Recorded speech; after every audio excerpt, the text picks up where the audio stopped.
El de hoy vamos a ver otro tema que es relacionado a los triángulos.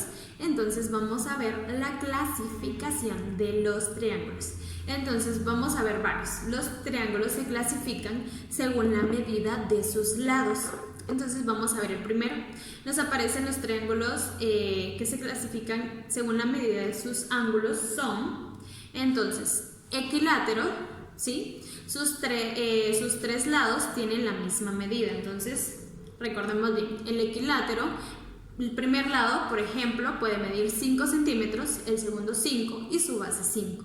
Entonces significa que es un equilátero porque tiene la misma medida, ¿sí? Por ejemplo, vamos a utilizar 5 centímetros para uno, 5 para otro. Entonces así es como vamos a verificar que es un equilátero porque tiene los mismos lados.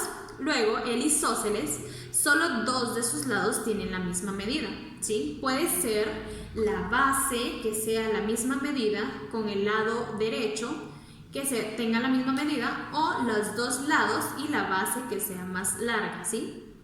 Por ejemplo, larga en centímetros, ¿verdad?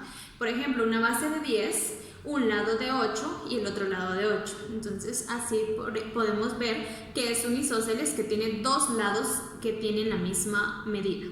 Luego el escaleno, sus 3 lados tienen diferente medida. Entonces aquí los 3 lados, ¿verdad? Puede que la base tenga 15, el lado derecho tenga 10, el lado izquierdo tenga 20. Entonces ahí nos damos cuenta que es un escaleno porque sus lados, los 3 son distintos. Entonces, y luego tenemos la clasificación según la medida de sus ángulos, o sea, los ángulos son los internos, ¿verdad? El rectángulo tiene un ángulo recto y 2 ángulos agudos, ¿sí?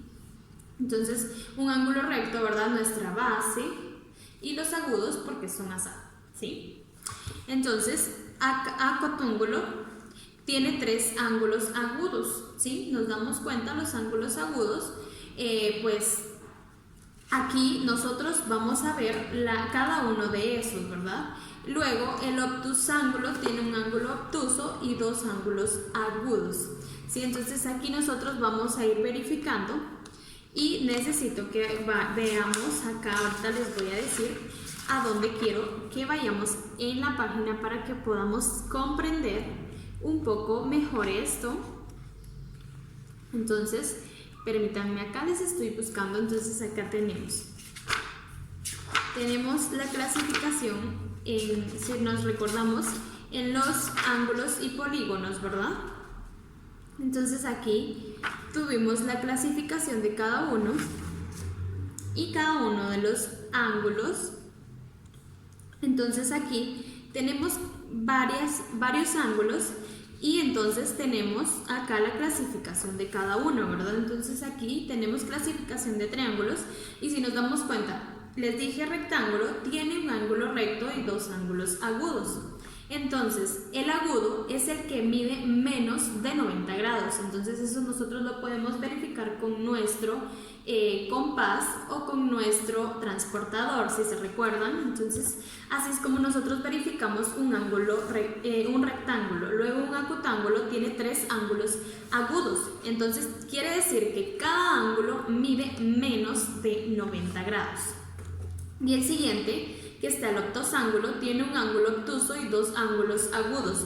Entonces, recordemos que el obtuso mide más de 90 grados, entonces nosotros vamos a verificar con nuestro transportador que tenga más de 90 grados un ángulo y el otro que tenga menos de 90 grados porque tiene agudo, ¿sí? Y esto lo vamos a encontrar en la página 56 para poder nosotros refrescar nuestra mente, ¿verdad?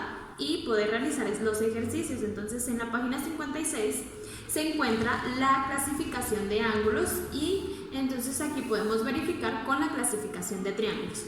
Entonces van a realizar la página 126 y página 127 y van a ustedes realizar los ejercicios. Igual necesito que tengan su compás, regla y su transportador para poder realizar la clasificación de ángulos. Que tengan un excelente día, mis amores, y que Dios los bendiga.